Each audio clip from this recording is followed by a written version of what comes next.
Olá, tudo bem com vocês? Aqui é o professor Fernando Martins, disciplina Língua Portuguesa, e nesta aula irei realizar a correção de uma das provas aplicadas pela banca Consulpan Instituto para o cargo de professor de educação infantil.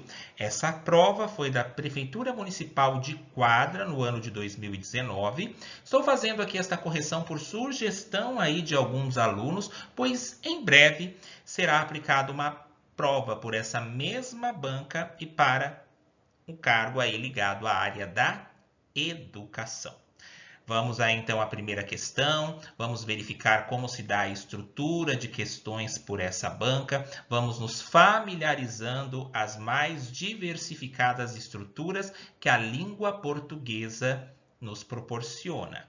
Lembrando que língua portuguesa é troca, vivência e diálogo. Vamos à primeira questão, em que nós seremos aí apresentados a uma música chamada Catavento e Girassol, de autoria aí de Ginga e Aldir Blanc, já interpretada aí por alguns cantores, inclusive pela Leila Pinheiro.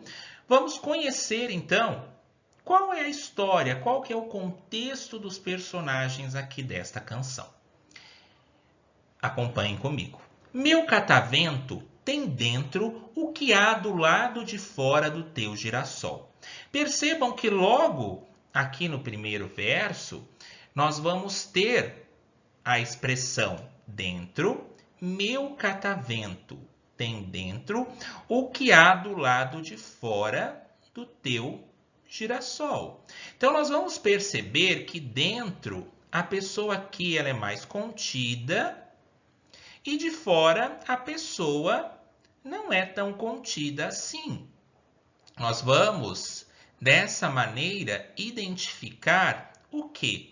Que tem aí uma pessoa que segue aí as convenções, que é comportada, enquanto a outra pessoa ela é mais escancarada, ela não está muito ligada às convenções. Retomando, meu catavento tem dentro o que há do lado de fora do teu girassol. Entre o escancaro e o contido, vejam aqui.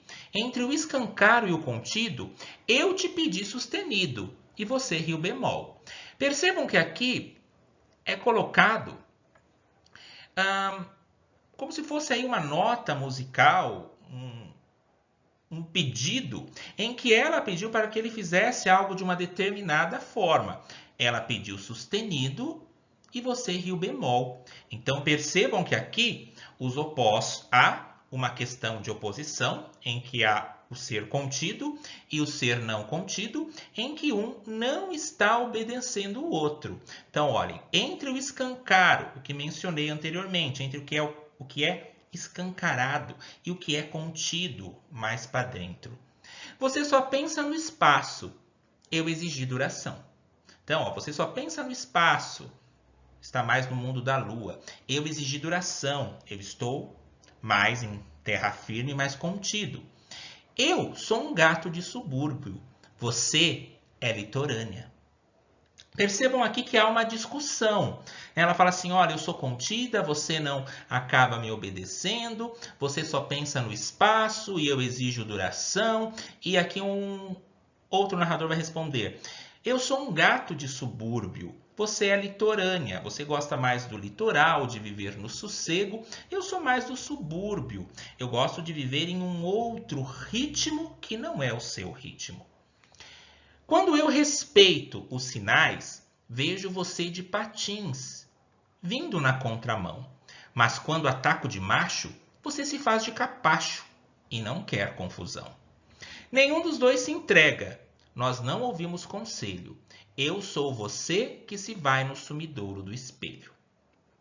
Eu sou do engenho de dentro e você vive no vento do arpoador. Eu tenho um jeito arredio e você é expansiva, o inseto e a flor. Um torce para Mia Farrow, o outro é Woody Allen. Quando assovio uma serestra, você dança havaiana. Percebam que há uma discussão de comportamentos a todo momento. Um gosta de uma coisa, o outro gosta de outra coisa. Às vezes eles tentam aí em algum momento ter algum tipo de identificação. Então aqui nós percebemos o quê? Que a música ela acaba apresentando comportamentos opostos das duas pessoas em uma discussão ou em uma briga. Quando ela adota uma atitude forte, mais agressiva, que é na parte ataca de macho, ela se mostra humilde, submissa, para evitar confusão e dar fim a uma briga. Então, em algum momento, alguém tem que ceder. Vamos ali à quarta estrofe. Eu vou de tênis e jeans, encontro você demais, escarpin e soirée. Ou seja, ele vai todo despojado, de tênis e jeans, e ele acaba encontrando ela de escarpin, um tipo aí de sapato, soirée, melhor dizendo, né? Um termo aí em francês para mencionar que é um tipo de reunião que se dá à noite, uma reunião comportada, um musical, um espetáculo de teatro. Quando o pau quebra na esquina, cê ataca de fina e me ofende em inglês. É fuck you, bate bronha e ninguém mete o bedelho. Você sou eu que me vou no sumidouro do espelho. A paz é feita num motel de alma lavada e passada, para descobrir logo depois que não serviu para nada. Nos dias de carnaval aumentam os desenganos. Você vai para Paraty e eu vou para o Cacique de Ramos. Notem aí a contrariedade de comportamentos, né, em relação ao carnaval. Você vai para Paraty, tendo toda uma coerência pelo fato dela ser mais litorânea, e ele vai para Cacique de Ramos. Meu catavento tem dentro o vento escancarado do arpoador. Teu girassol tem de fora o escondido do engenho de dentro da flor. Eu sinto muita saudade, você é contemporânea. Eu penso em tudo quanto faço, você é tão espontânea. Sei que um depende do outro só para ser diferente, para se completar. Sei que um se afasta do outro no sufoco, somente para se aproximar. Você tem um jeito verde de ser, e eu sou meio vermelho, mas os dois juntos se vão no sumidouro do espelho. Essa então é a letra da canção, e conforme mencionei, a música aí ela apresenta comportamentos opostos de duas pessoas em uma discussão ou em uma briga. Um acaba aí adotando uma atitude contrária ao outro. Fizemos aqui então a leitura, conhecemos um pouco sobre a letra e o que ela quer trazer como mensagem. Agora vamos à primeira questão. A letra da música revela uma reciprocidade em ações do cotidiano. Reciprocidade. O que é algo recíproco? Algo recíproco é que duas pessoas, elas acabam tendo sempre as mesmas opiniões. Por exemplo, se eu falo, desejo a você boa sorte, você me responde, é recíproco. Então, você deseja a mesma coisa para mim. Mas, na letra da canção, conforme nós interpretamos, é possível verificar aí um sentimento de reciprocidade. Nós sabemos que tem várias ações do cotidiano, sim, porque ela é litorânea, ele já se caracteriza como um gato do subúrbio, mas não é algo recíproco em que os dois concordam. Dessa maneira, eu descarto aqui a letra A. Letra B, personalidades de valores e princípios distintos. O que é algo distinto? Distinto é diferente. Sim, nós percebemos aqui princípios diferentes. Um acredita, um é de um determinado jeito e o outro é de outro jeito. Então, há princípios distintos aí, embora seja um casal. Personalidades de valores, sim, cada um tem um valor, cada um tem uma história de vida, cada um quer seguir a sua vida de uma tal forma, em algum momento eles acabam cedendo, quando ela fala eu ataco de macho, ok? Personalidades de valores e princípios distintos. Essa é a alternativa correta, porque nós verificamos aí várias características diferentes entre esses dois personagens da letra da música. Letra C, uma sintonia, em especial aos gostos musicais. Em algum momento no texto está falando de gostos musicais? No texto seja a citar, né? Eu te pedi um sustenido, você ataca em bemol. Isso não quer dizer que o texto está falando de uma sintonia, que está falando em gostos musicais. Em nenhum momento está falando que um gosta de um determinado tipo de gênero musical e outro de outro gênero. Dessa maneira, letra C aqui, também descarto, contradiz ao que o texto está nos apresentando. Letra D, a harmonia de um casal apaixonado. Eles não são harmônicos. Nós verificamos aí a oposição a todo momento, né? Ele escancarado, ela mais contida, eles não são harmônicos. A alternativa correta aqui, letra B. Vamos a outra questão. Questão 2. Prefeitura Municipal de Quadra. Prova aí, retomando de 2019. A figura de linguagem está corretamente indicada entre parênteses em. Ouço aí muitos alunos falarem, professor, tem muitas figuras de linguagem, tem muitos nomes, como que eu faço aí para diferenciá-las? É necessário sim que isso se torne um hábito. Uma das melhores formas aí de se estudar figuras de linguagem, embora existam figuras de som também, figuras de construção, é por meio de músicas, em que nós vamos verificar aí várias formas melodiosas, muitas metáforas, e que nós vamos perceber aí algumas construções utilizadas de forma mais poética. Por exemplo, você é uma estrela. Não necessariamente que ela, logicamente, ela não é uma estrela que está lá no céu, mas eu posso mencionar aí que ela é uma estrela no sentido do quê? De que ela brilha, de que ela se destaca. Isso é uma metáfora. Então, muitas vezes ela está aí no sentido conotativo, no sentido criativo da palavra. E é justamente esses artifícios, essas ligações que nós precisamos fazer quando nós falamos em figuras de linguagem, porque muitas vezes nós podemos aí confundi-las. Mas vamos aqui à questão de número 2. A figura de linguagem está corretamente indicada entre parênteses em. Letra A. Eu penso em tudo quanto faço. Você é tão espontânea. E entre parênteses, metonímia. Será que isso é uma metonímia? Não. Mas, afinal de contas, o que é uma metonímia?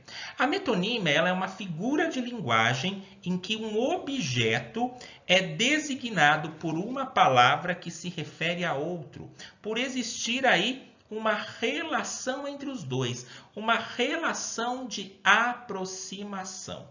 E existem várias formas aí de eu verificar, por exemplo, uma metonímia. Por exemplo, tenho 4 bocas para alimentar. Eu vou me basear na palavra boca por um sentido de aproximação. Eu vou ter aí a parte, a boca é uma parte do corpo, a parte pelo todo. Se eu falar para vocês, tenho 4 bocas para alimentar, é somente as bocas que vão se alimentar? Ou se eu tenho 4 bocas para alimentar, não significa aí que eu tenho 4 pessoas para alimentar, seja filhos, pais, a quantidade de componentes familiares que eu tenho aí para alimentar ou aos quais eu sou responsável por alimentar. Então, aqui eu tenho a parte pelo todo. Então, veja bem a designação aí de uma metonímia. Uma figura de linguagem em que um objeto é designado por uma palavra que se refere a outra por existir uma relação entre os dois. Então, a palavra boca é uma parte pelo todo. A mesma coisa que eu dissesse, estou construindo um teto para morar. Eu não vou construir somente o teto. Teto é uma palavra, é uma parte, mas que, obviamente, eu já vou pensar como um todo, que é, estou construindo uma casa para morar. Comprei 100 cabeças de gado. Eu não comprei somente as cabeças do gado, eu comprei o gado como um todo. Então, eu falo de uma parte representando um todo. Essa é uma especificidade de uma metonímia. Outro caso aí de metonímia é o autor pela obra. Por exemplo, comprei Clarice Lispector. Clarice Lispector, uma autora, uma escritora, mas eu não a comprei. Se eu falo comprei Clarice Lispector, eu comprei livros de uma autora chamada Clarice Lispector. Então, aqui eu vou ter o autor pela obra. Então, notem aí a substituição, a aproximação de sentido do termo. Isso é uma metonímia. Autor pela obra. Pedi a mão dela em casamento. Não foi necessariamente a mão, ok? É uma parte por um todo. Comprei Clarice Lispector, o autor pela obra. Tem também aí a questão do produto. Por exemplo, comprei Bombril. A marca ela já ficou tão familiarizada ao nosso dia a dia que não necessariamente eu preciso comprar o produto da marca Bombril. E eu não preciso falar necessariamente vou ao mercado comprar esponja de aço da marca Bombril. Se eu falar Bombril, esse termo ele já ficou tão familiarizado que eu vou comprar esponja de aço, seja da marca Bombril ou de outra marca em específico. E, por exemplo, há também a questão do continente pelo conteúdo. Por exemplo, comi 2 pratos de feijão. Aqui eu vou ter o continente. Qual que é o continente? O prato. O continente pelo conteúdo. Qual que é o conteúdo que está no prato? O feijão. Não é o prato que é feito de feijão. Comi 2 pratos. Comi o feijão que estava dentro dos 2 pratos. Tem então o continente pelo conteúdo. Então, metonímia, sempre aí uma ideia de substituição, de aproximação. E na letra A, eu penso em tudo quanto faço. Você é tão espontânea. Em nenhum momento tem uma relação metonímica. Não há uma relação de metonímia na letra A. Vamos reconhecer aqui agora a letra B. A letra B. E eu sou você, que se vai no sumidouro do espelho. E entre parênteses, personificação. Esse termo personificação, ele também é conhecido como prosopopeia. E o que significa esse termo? Prosopopeia ou personificação é quando eu emprego características humanas a seres irracionais que não têm vida própria como nós humanos. Então, eu estou personificando. Por exemplo, um desenho animado, um filme. Por exemplo, Aslan conversou com os garotos. Aslan, das Crônicas de Nárnia, conversou com os garotos. Percebam que eu estou personificando Aslan, que é um leão, que conversou com alguém. Daí sim eu tenho uma personificação. Se eu falasse, por exemplo, o espelho respondeu à bruxa má que Branca de Neve era mais bonita que ela. Eu estou dando características humanas ao espelho que não tem vida própria como nós humanos. Eu estou empregando características humanas em um objeto em específico. Isto é uma prosopopeia, uma personificação. Por exemplo, uma canção que se chama A Lenda. Pela lua o sol foi se apaixonar, algo desse tipo. Eu estou dando uma característica humana que é de se apaixonar para a lua e para o sol. Isso sim é uma personificação ou uma prosopopeia.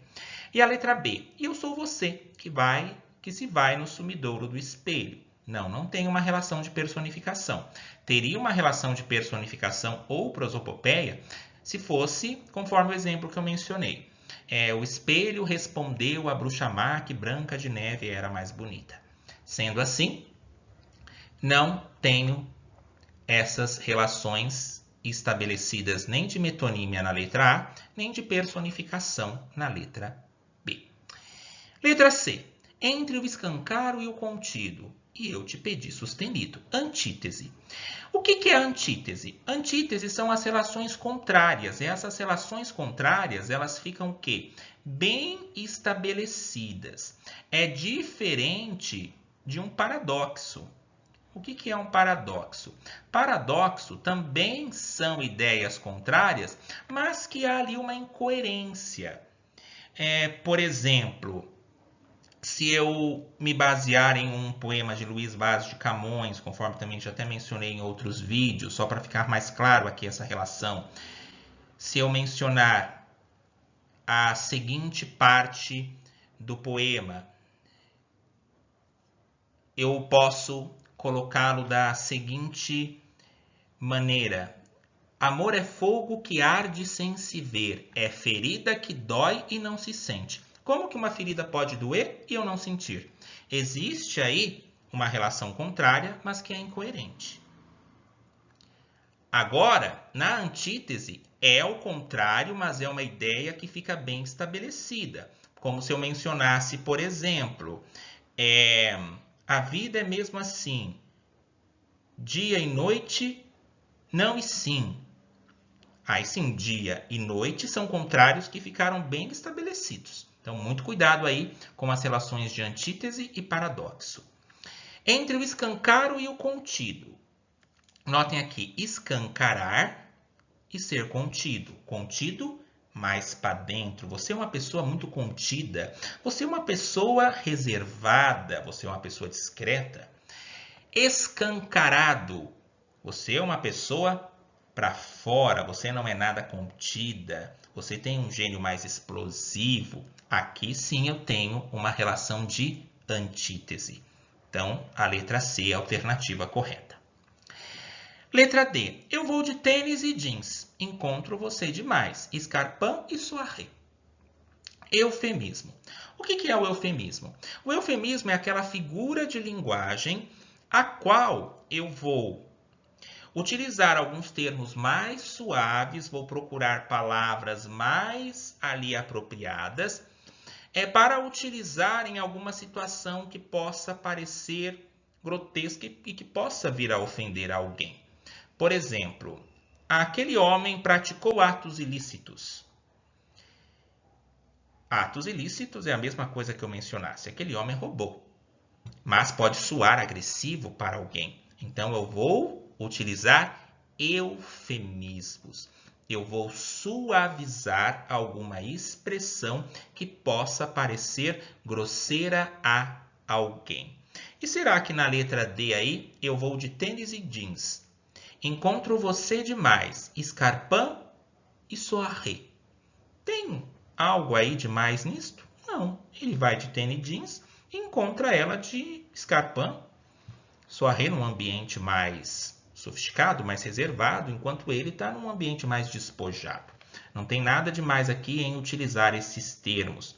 Por exemplo, você é desprovido de beleza, alguns termos assim que podem soar ofensivos, ao invés de falar de outras características que podem vir a fazer com que a pessoa fique mais entristecida, acaba se encontrando aí outros termos para se mostrar uma ideia em específico. Alternativa correta, letra C, uma ideia de antítese. Fiquem atentos aí às mais diversificadas figuras de linguagem, estudem aí uma a cada dia, verifiquem exercícios anteriores, escutem bastante também no YouTube músicas com figuras de linguagem, para ir aos poucos aí construindo toda essa relação de sentido, pois cada vez mais elas vêm aparecendo aí nas mais diversificadas provas. Vamos agora à questão de número 3. Quando eu respeito os sinais, vejo você de patins vindo na contramão. Mas, quando ataco de macho, você se faz de capacho e não quer confusão. Nas palavras destacadas, constata-se, respectivamente, a seguinte sequência de letras e fonemas. Precisamos verificar aqui a quantidade de letras e fonemas das palavras que estão em destaque. Quando? Respeito e capacho. E esse termo, respectivamente, nas palavras destacadas, constata-se na mesma ordem a seguinte sequência de letras e fonemas. Bom, primeiramente vamos escrever aqui as letras, as palavras, melhor dizendo, que estão sendo solicitadas quando respeito e capacho. Bom, está sendo solicitado a quantidade de letras e a quantidade de fonemas. Letras é a representação gráfica de cada uma das estruturas aqui que irá formar uma palavra. Contar a quantidade de letras é fácil. Agora, a quantidade de fonemas, nós temos que pensar na questão da fonologia, de como que essas palavras são articuladas e de qual maneira essas palavras sairão da nossa boca, porque vão ter questões de dígrafos, que são às vezes duas consoantes que podem representar uma letra só. A questão também da nasalidade no an, en, in, on, quando eu percebo que há aqui uma alteração, tá, nas fossas nasais. No dia a dia, às vezes, nós não percebemos isso, mas quando nós vamos trabalhar com essa questão da fonética, fonologia, nós precisamos prestar atenção em toda essa construção, porque às vezes eu escrevo chuveiro. Chuveiro tem 8 letras, mas terá 7 fonemas, porque o CH tem som de X, e o X vai equivaler a um único fonema. Mas vamos fazer aqui os exercícios para que possamos compreender melhor. Quando? Vamos contar primeiramente a quantidade de letras.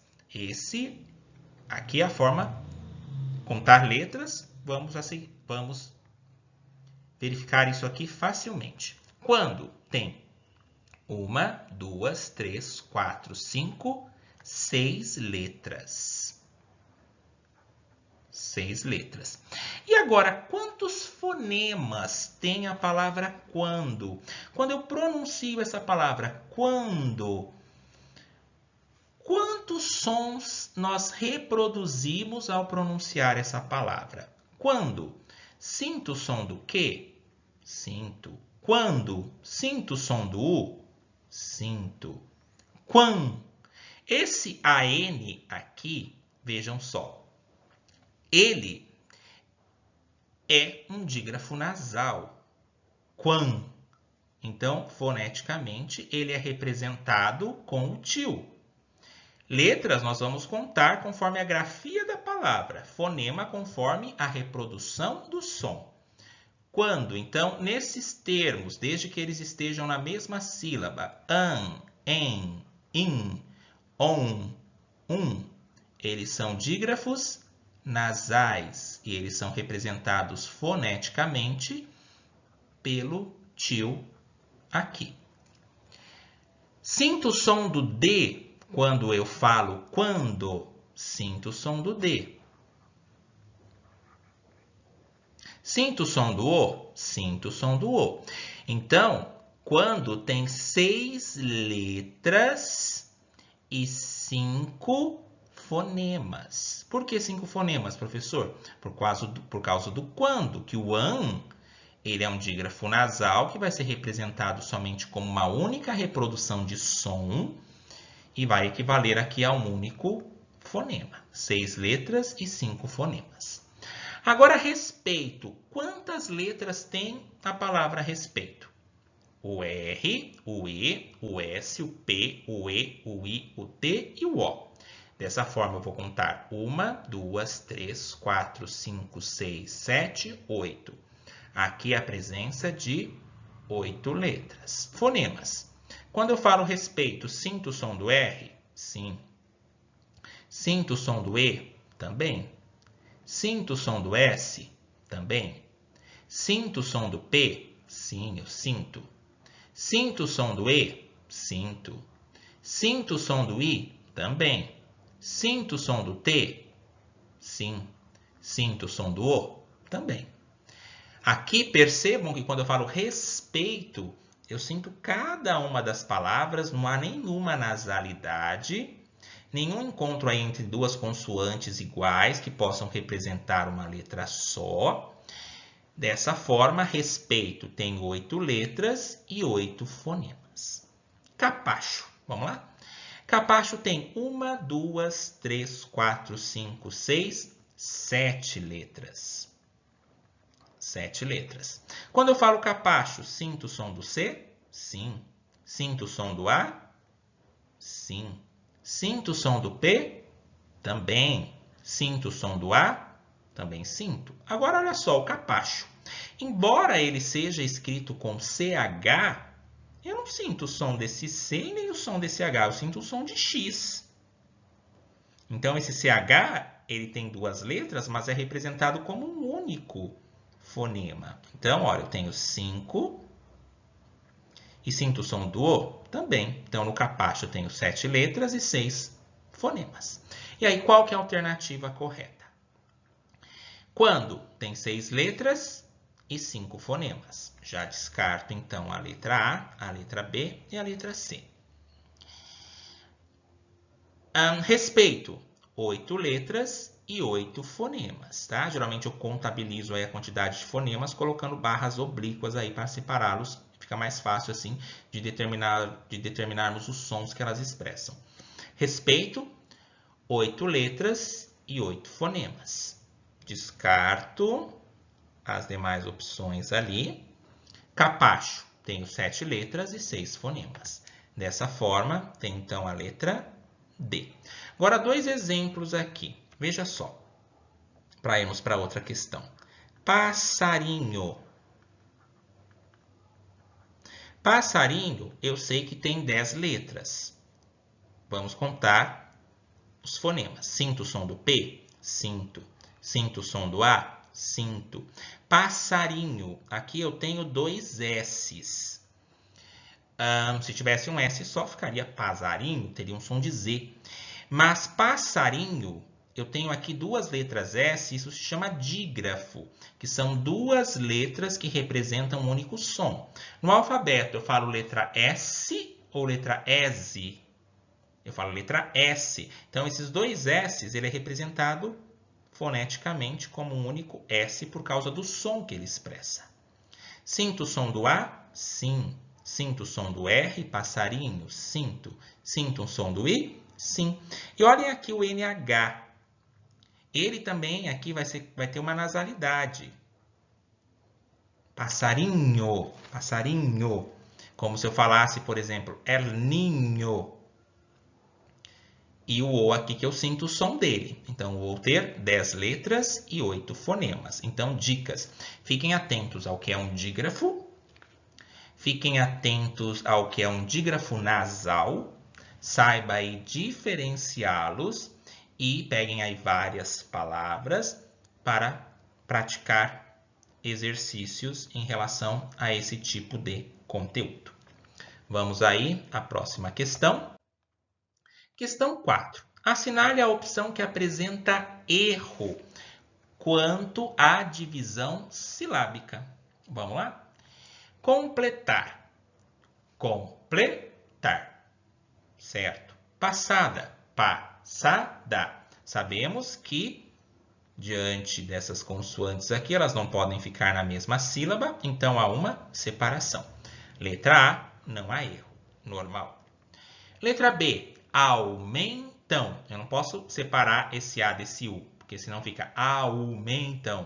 Aumentam. Não, é ao. Percebam que esse ao saiu todo em um único som. Aumentam. 3 sílabas. Contramão. Tá certo também. Eu não falo contramão ou. Esse mão, ele é uma única sílaba. Então, sendo assim, a letra B também está correta. Alma, 2 sílabas, ok? Jeito, também está certo. Eu posso falar jeito? Não, jeito. E notem bem, na palavra jeito, eu tenho aqui o E e o I. Então, eu tenho o encontro aqui, ó, desses dois. Quando eu tenho o encontro aqui, os encontros vocálicos, eles são chamados o quê? De ditongos. Porque ó, o di vem de 2. Ok? Então, se eu tenho esse encontro vocálico dentro de uma mesma sílaba, eu chamo de ditongo. Letra D. Demais. Não, esse mais ele não é separado. Ele fica tudo junto. Demais. Percebam que cabe tudo em um único som. Demais. Eu não preciso falar, isso está demorando demais. Não, demais. 2 sílabas. Sumidouro. Sumidouro? Sumidouro? Não, sumidouro. Notem aqui que eu também tenho encontro vocálico. Quando eu tenho esse encontro vocálico, como que ele se chama mesmo? Ditongo. Então, há um erro na letra D de dado. Vamos, então, à próxima questão. O verbo ouvir aparece conjugado no texto. Nós não ouvimos conselho. Indique o modo e o tempo a que pertence este verbo. Essa aqui foi uma questão conflituosa nesse concurso. Tá? Porque se eu falo nós não ouvimos conselho, pode representar também um presente.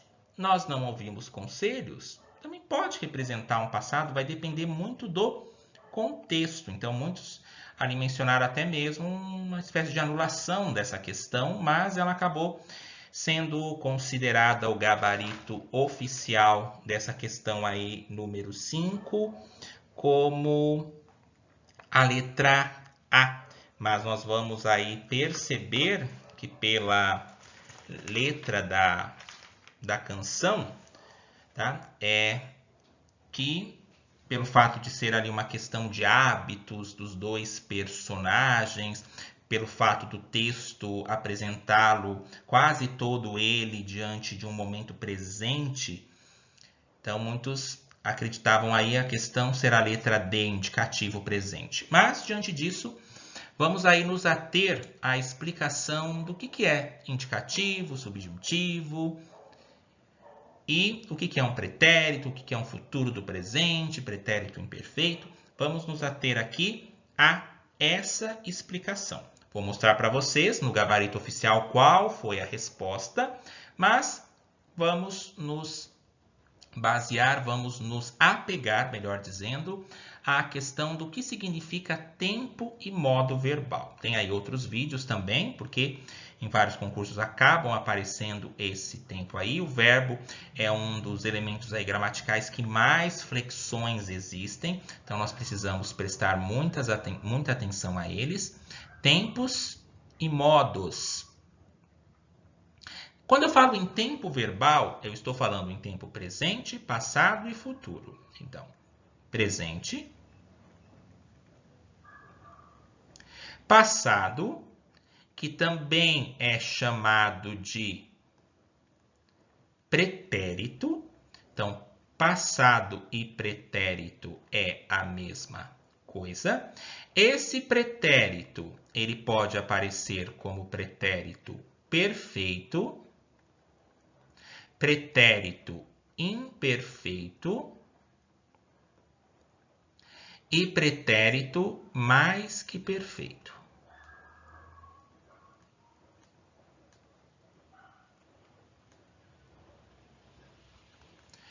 E por último, o futuro, que pode ser futuro do presente e futuro do pretérito. Vamos então destrinchar cada um deles, dando aí algumas explicações, para que dessa forma fique mais claro essa questão. Tempo presente. Algo que está acontecendo, eu estou explicando. Tempo passado, pretérito. Pretérito perfeito. Vamos nos ater a essa questão. Eu li o livro, por exemplo. Eu li o livro. O que eu fiz? Qual que foi a ação praticada? A ação de ler. Eu li. Foi uma ação a qual eu já fiz. Então, nós vamos pensar no termo perfeição como algo que já foi totalmente concluído. Eu li o livro, eu fiz o almoço, eu lavei a louça, eu joguei futebol, eu assisti a novela. Notem que são tempos passados já concluídos. Se eu falo para vocês, eu li o livro, todos vão entender que eu terminei. Diferente de eu falar, eu lia o livro. E aí? Vocês vão ter certeza que eu terminei de ler esse livro? Não. Então, por isso que ele é chamado de imperfeito. O verbo não me traz a certeza de que a ação ela foi totalmente concluída. E o pretérito mais que perfeito é os que muitos aí acabam confundindo por ele aparecer muito em alguns textos mais poéticos e muitas vezes, até mesmo em alguns livros contemporâneos, autores utilizam do pretérito mais que perfeito, não é somente em textos antigos. Acredito que vocês já tenham lido aí livros até mesmo contemporâneos em que usa dessa forma de verbo. Por exemplo, amara. Ela amara. É a mesma coisa que eu falasse, ela tinha amado.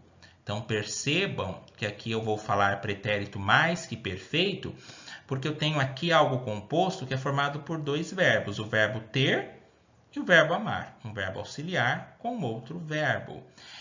Ela escrevera a mesma coisa que eu mencionasse o quê? Ela tinha escrito. Então, o verbo no pretérito mais que perfeito, ele vai indicar justamente essa questão do composto no passado.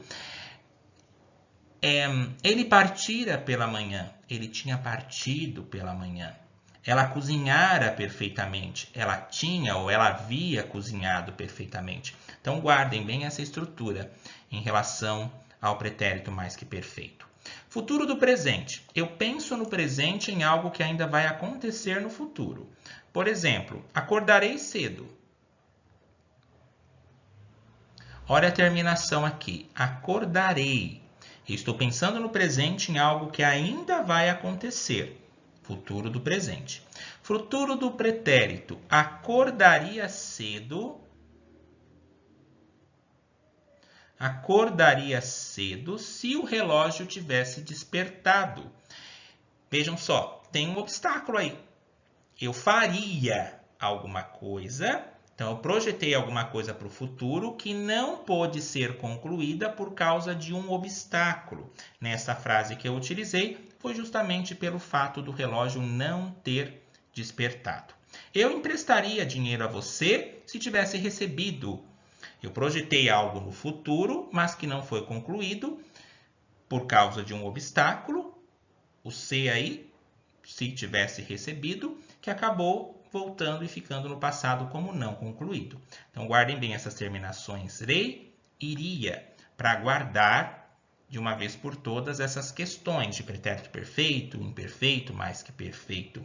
Em outros vídeos, há aí também outras correções e aulas específicas em relação a tempos, modos verbais. Mas acredito eu que por meio dessa explicação, dessa introdução, é possível aí ver agora de uma forma diferenciada a questão dos tempos e modos verbais. E agora, quando eu falo em modo, existem três. Modo indicativo, que é aquele modo que expressa o quê? Certeza. Se eu falo, por exemplo, eu li o livro. Eu li está no passado, concluído, pretérito perfeito, do modo indicativo, porque está expressando uma certeza. E há o modo subjuntivo. O que significa esse subjuntivo? Ele significa uma possibilidade, uma hipótese. Se eu tivesse lido o livro, não é certeza. Então, o verbo está no modo subjuntivo, porque não expressa certeza. E o outro modo é o imperativo. Com os alunos eu costumo mencionar e brincar, é o verbo do imperador, aquele que manda. Leia o livro, faça a lição. Aparece muito em texto injuntivo, que é aqueles textos instrucionais. Coloque 2 ovos, bata no liquidificador, manual de instruções, ligue a TV, vá à página 4. Então, aí o verbo está no modo imperativo, que é aquele modo verbal que traz ali uma ordem, uma súplica, um pedido. Então, esses são os tempos e os modos verbais. Agora, no que foi mencionado ali no concurso, nós não ouvimos conselho. Vamos ver a letra B. Está no indicativo futuro do presente? Não. Estaria no futuro do presente se aqui fosse nós não ouviremos conselho. Nós pensamos no presente em algo que ainda iria acontecer lá no futuro. Então, não é a letra B. Letra C, subjuntivo, pretérito imperfeito. Pretérito imperfeito, nós vimos que é aquilo ao qual não temos certeza. Por exemplo, se nós ouvíssemos o conselho. Se nós ouvíssemos, você tem certeza que nós ouvimos? Não. Então, aí o verbo estaria no modo subjuntivo. Dessa forma, também não. Então, o que fica aí? Entre a A e a D. E qual que foi aí a questão em específico? Porque nós não ouvimos conselho, poderia tanto expressar o presente do indicativo. Se eu falasse aqui para vocês agora, olha, eu não ouço conselhos, ou se estivesse com mais pessoas, nós não ouvimos conselhos. Poderia ser perfeitamente algo relacionado ao presente. Ou o pretérito perfeito do indicativo, ia depender muito do contexto qual fosse utilizado. Por exemplo, ouvimos conselhos todos os dias. Ou ouvimos conselhos. Dá para parecer que aí, fato presente. Ou ontem ouvimos conselhos. Daí sim, por causa desse ontem, eu teria um pretérito perfeito por causa de um tempo que já passou. Aqui no gabarito da prova, sim, essa questão 5 foi indicada aí como a letra A. Indicativo, pretérito perfeito. Mas caberia aí também um indicativo no presente, por qual razão em específico? Porque a música, conforme eu mencionei, ela está praticamente toda no presente, refere-se a um hábito ao qual eles estão ali mencionando. Mas conforme relatei, quero que me entendam bem, vamos nos apegar aqui à questão, já que o gabarito oficial foi aí com a letra A, que vocês aí compreendam, entendam a questão de saber os tempos e os modos. Vamos então aí a outra questão. Questão 6. Assinale a alternativa em que há erro de ortografia, ou seja, erro de escrita. Vamos começar de baixo para cima por uma questão didática da letra D de dado. A paz é feita num motel, de alma lavada e passada. Até aqui, tudo bem. C. Mas os dois juntos se vão no sumidouro do espelho. Você ataca de fina. Ok. Agora, meu catavento tem dentro o que há do lado de fora do teu girassol. E essa que é a alternativa em que apresenta o erro. Mas qual que é o erro aqui, nessa ortografia? O erro nessa ortografia ela está justamente na palavra catavento. Tá? Porque com o novo acordo ortográfico, nós usamos hífen nas palavras compostas cujo primeiro elemento tem a natureza verbal, cujo primeiro elemento siga aí o verbo. Vai ter aí uma exceção em específico que eu vou comentar aqui, mas catavento, antes se escrevia tudo junto. Com o novo acordo ortográfico, eu escrevo catavento. Cata vem do verbo catar. A mesma coisa acontece, por exemplo, com tapa-olho. O que vai acontecer também com lava-louça.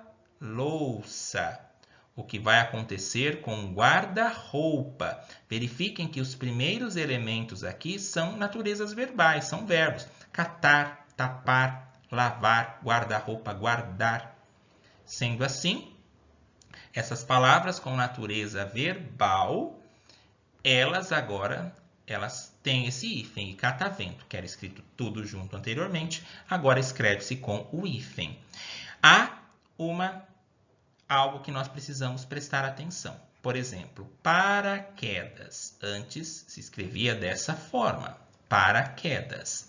Com o novo acordo ortográfico, eu não preciso mais acentuar aqui o para.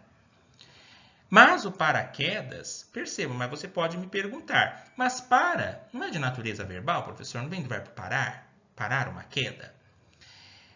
Mas paraquedas, ele escreve tudo junto. Por quê? Porque eu posso simplesmente derivar essa palavra. Por exemplo, paraquedismo, paraquedista. Quando eu derivo a palavra em específico, eu consigo aqui dar algo pessoal a ela, ela não tem o hífen. Então, paraquedas não há hífen. E eu consigo derivá-la.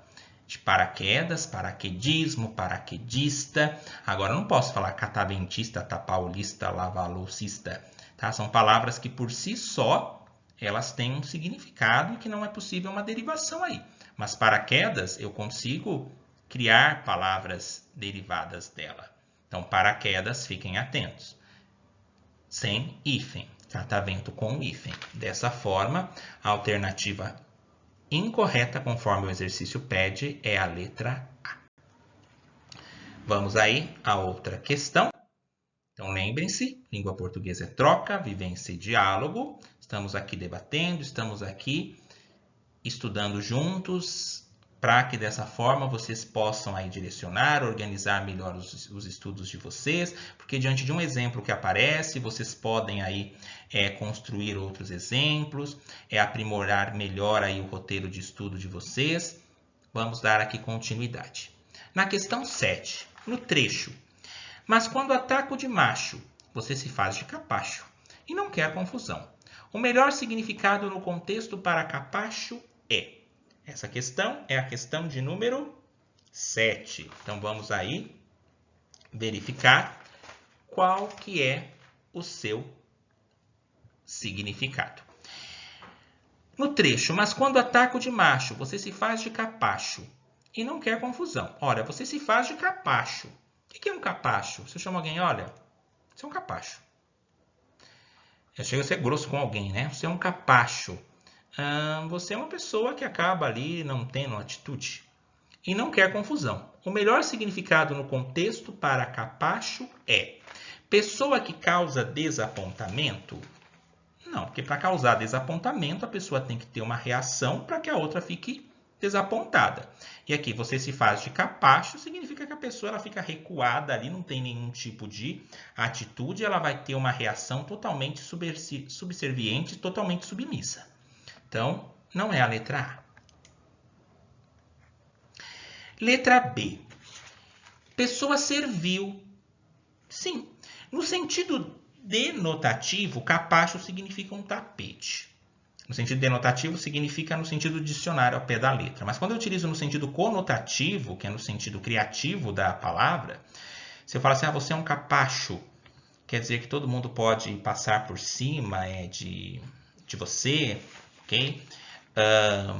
Que você acaba tendo uma atitude submissa, sem reação em relação a alguma questão. Olha, mulher falando ali, ó, mas quando eu ataco de macho, você se faz de capacho, né? Ou seja, a pessoa fica... Lembra que ele era escancarado? Ele vai ficar agora como contido e não quer confusão. Opa, ela teve atitude ali. Ela se fez de macho, tá? E como que o homem ficou? Ficou de capacho, numa relação totalmente servil, totalmente acuado do costume que ele tinha anteriormente e não quer confusão. Então aqui, quando ele é capacho, ele se torna uma pessoa servil, ele se torna uma pessoa que vai acabar servindo sem questionar. É uma pessoa empática? Também não. É uma pessoa que empece? Também não. Letra B, aqui, então, é a alternativa correta. A letra B. Vamos aí a outra questão. O termo destacado exerce a função de objeto direto, exceto em. Vamos lá. Objeto direto. Para que eu tenha um objeto direto, eu preciso ter um verbo transitivo. O que é um verbo transitivo? O verbo transitivo é aquele verbo que necessita de um complemento. Para que eu entenda a ação dele, é necessário que haja esse complemento para que eu compreenda o que foi aí realizado. E a esse complemento eu vou chamar de objeto. Então vamos lá. Eu sinto. Se eu chego para vocês e falo assim, pessoal, eu sinto. Qual que é o verbo aqui? Sentir. automaticamente vocês vão me perguntar: você sente o quê? Vocês compreendem que é necessário aqui um complemento para que vocês entendam o que eu sinto? Eu sinto então é o verbo que vem do verbo sentir. E ele é um verbo transitivo porque ele precisa transitar, ele precisa ter uma continuidade, ele precisa ter uma continuação. Ele é transitivo. Transitivo por quê? Porque ele precisa transitar, verbo transitivo precisa de um complemento. E veja aqui na letra A. Eu sinto o quê? Muita saudade. Muita saudade é o complemento do verbo. Agora sim, ele se torna um verbo significativo, ele tem um complemento, e a esse complemento do verbo nós chamamos de objeto. E ele vai ser direto, por quê? Verbo transitivo direto é aquele que não necessita de preposição. Você pergunta, eu sinto, você sente o quê? Então, dessa forma, aqui está perguntando, o termo destacado exerce a função de objeto direto, menos, exceto em qual das frases? Letra A, nós já vimos que muita saudade é o objeto, é o complemento do verbo sentir. Sentir é um verbo transitivo direto, porque aqui dentro do complemento não tem preposição. Professor, não lembro o que é uma preposição. O que é uma preposição? Preposição liga umas palavras e um novo sentido traz. Por exemplo, saí meus pais. Tá faltando alguma coisa aí, não é? Quem sai com alguém. Saí com meus pais. Viajei trem. Viajei de trem. Fui Fortaleza. Fui a Fortaleza. Fui para Fortaleza. Fui até Fortaleza. Então, esses pequenos termos aí são chamados de preposições. Fiquem atentos a eles, porque isso é imprescindível quando se fala de transitividade verbal. De verbo transitivo direto, de verbo transitivo indireto, intransitivo, verbo de ligação. É necessário aí conhecer as preposições para saber diferenciar o processo da regência verbal. Letra B, aqui pode confundir. Teu girassol tem. Então, vamos lá. Eu pergunto assim para vocês. Teu girassol tem. Tem é o verbo, vem do verbo ter. Teu girassol tem. Você vai me perguntar, tem o quê? Mas notem que aqui eu tenho um de.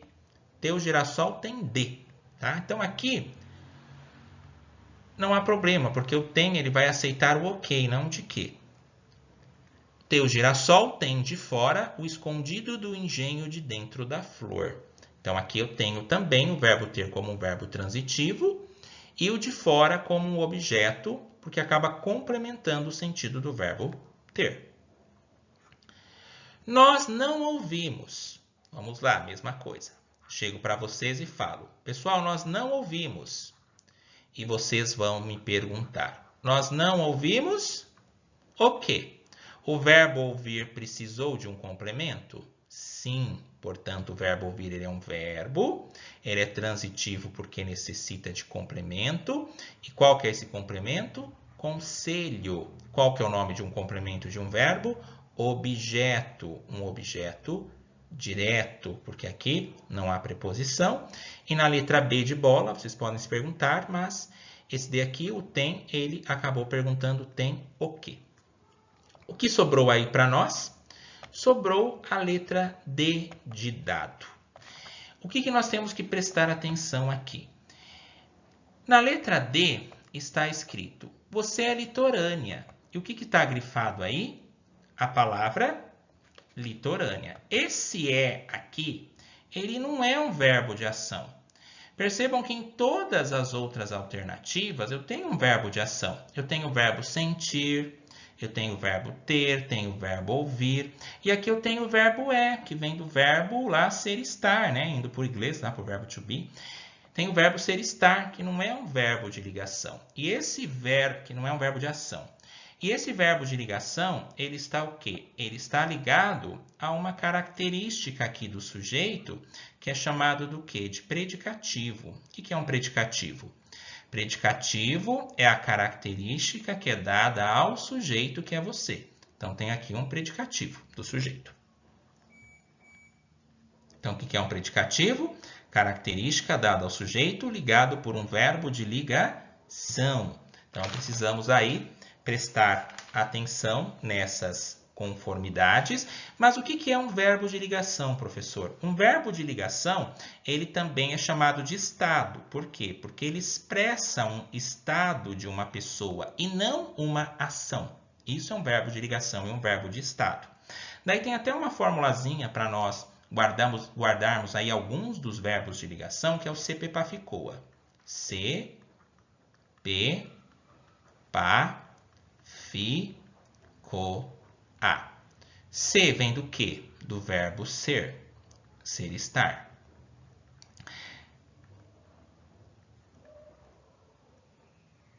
P, permanecer. Ela permanece contente. É um verbo de estado. Então, é um verbo de ligação. O PA, parecer. Ele parece cansado. O parecer é um estado ligado a um predicativo, que é a característica dada ao sujeito aqui em específico. Tem também o predicativo do objeto, mas não é o caso aqui agora. Vamos ficar somente aqui nas questões em específico. Ficar, ela ficou animada. Um estado. Vem do quê? De continuar. Ela continua entusiasmada. E o A, que é de andar, mas esse aqui eu tenho que prestar atenção. Porque se eu falo, eu andei de bicicleta, daí é um estado. Agora se fala, ela anda desanimada, daí é um estado. Tá? Eu andei de bicicleta, uma ação, melhor dizendo. Eu ando cansado, ela anda cansada, daí vem mais aí no sentido de um estado de como ela se encontra. Então vai depender muito do contexto. Então aqui a alternativa nessa questão número 8 é a letra D de dado. Então, atenção aí aos verbos transitivos, os seus respectivos objetos. Existem ali os objetos direto interno, o objeto direto preposicionado. E para criarmos aí aos poucos essa desenvoltura ao olhar esses aspectos que a gramática da língua portuguesa apresenta. Vamos agora à questão de número 9. O verso da canção que singulariza, ou seja, que representa uma forma característica do falar regional é: você tem um jeito verde de ser. Notem que aqui foi utilizado mais uma fala aí coloquial de algum determinado local, né? O regionalismo, tem locais que falam o se, ao invés de falar o você. Então, tudo leva a crer que a letra A aqui é a correta, mas vamos verificar as outras. Letra B. Quando eu respeito os sinais, vejo você de patins vindo na contramão. Aqui não tem nada, aqui está de uma forma padrão, uma forma culta. Dessa forma não tem nada que represente algum aspecto regional. Quando eu falo C, quando eu falo C, quando eu utilizo algumas abreviações em uma fala mais informal. C. Nos dias de carnaval aumentam os desenganos. Você vai para Paraty. Se tivesse aqui, você vai para Paraty. Mas aqui não. Para tá certo, utilizado dentro de uma norma culta, norma padrão. D. Meu catavento tem dentro o vento escancarado do arpoador. Nada também específico a uma regionalidade. Então, a alternativa correta aqui é a letra A. Vamos a 10. Bom, o quadrinho aqui, a charge, que acaba aí trazendo uma crítica a algum determinado assunto, eu transcrevi acima para que seja mais fácil de vocês visualizarem, tá? Devido aí à qualidade do quadrinho. Então, vamos lá. Verificamos ali no primeiro quadrinho que tem um computador, que dá para entender aí que o que está escrito nele é Google. Ok? Nós temos quem como personagem? Nós temos Deus como personagem. O computador conversando com Deus. Vamos acompanhar o quadrinho. Primeiro quadrinho, ele fala: Deus, você está perdendo fiéis a cada dia. Aqui ele está confirmando, ó, você está perdendo fiéis a cada dia. Então ele está falando no presente. Então, essas informações aí dos verbos são totalmente importantes na questão da compreensão e interpretação textual. Deus, você está perdendo fiéis a cada dia. É importante a gente se atualizar. Tá? Ele está afirmando isso para Deus, o computador. Você ao menos possui, no segundo quadrinho ele fala, você ao menos possui Wi-Fi no céu? Daí Deus responde no terceiro quadrinho. O quê? Então percebam que há aí um desconhecimento de Deus em relação à questão do Wi-Fi, por que ele está perdendo fiéis a cada dia, né? Por causa da questão aí do Wi-Fi. E daí no quarto quadrinho, olha só a reação do computador, né? Ele tromba assim como falasse, cara, você está muito ferrado com as próximas gerações. Ok? Então a charge produzida é produzida com alusão. O que significa alusão? Alusão é a mesma coisa que referência. Por exemplo, na prova, fiz referência a Machado de Assis. Na prova, fiz alusão a Machado de Assis. Então, é um sinônimo para a palavra referência. Então, na letra A, a charge é produzida com alusão à interação não necessária nos dias atuais? Não, aqui ele está falando que a interação é necessária. Então, esse não aqui deixa nossas respostas incorretas. Ele está falando para Deus que ele tem que se interagir, porque senão ele vai perder cada vez mais fiéis, né? Como se ele dependesse disso para perder. Que ele vai perder cada vez mais fiéis pelo fato dele não interagir. A interação não necessária nos dias atuais. Ele está falando que para ele permanecer com os fiéis, ele precisa interagir.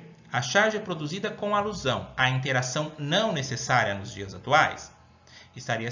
Então, dessa forma, essa alternativa aqui, ela está incorreta. A interação, ela é necessária, sim, nos dias atuais, conforme apresenta aí o contexto da charge. B. A inevitável necessidade da internet. O computador ali, ele está falando que é inevitável? Lembra que ele afirmou lá em cima? Você está perdendo fiéis a cada dia.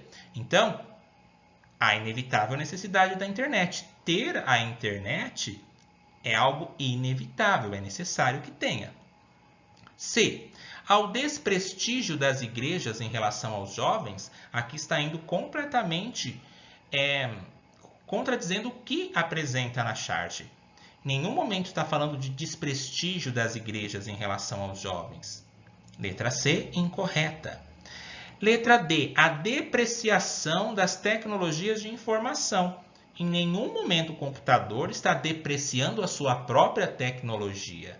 E nem Deus está depreciando a tecnologia. Ele somente questionou o quê? Se referindo ao Wi-Fi. Então, em nenhum momento há uma depreciação das tecnologias de informação. Em nenhum momento aqui está se falando mal das tecnologias. Sim, e na verdade está falando conforme retrata a letra B, que é inevitável a necessidade da internet. E na letra A, a interação ela é necessária nos dias atuais. E para nós aparece como não necessária nos dias atuais. Então, muito cuidado aí com essas palavras aí pequenas. Bom, fizemos então a correção dessa prova da Prefeitura Municipal de Quadra, da banca Consulpan Instituto. Em breve aí terá a prova aí dessa banca, conforme relataram. E em breve farei aí mais correções de outras bancas, VUNESP, Instituto Mais, Banca Nosso Rumo e assim sucessivamente. Agradeço então a atenção de todos, façam aí as anotações necessárias. Obrigado por acompanhar a correção e lembrem-se, língua portuguesa é troca, vivência e diálogo. Nos vemos então em uma próxima correção. Até a próxima.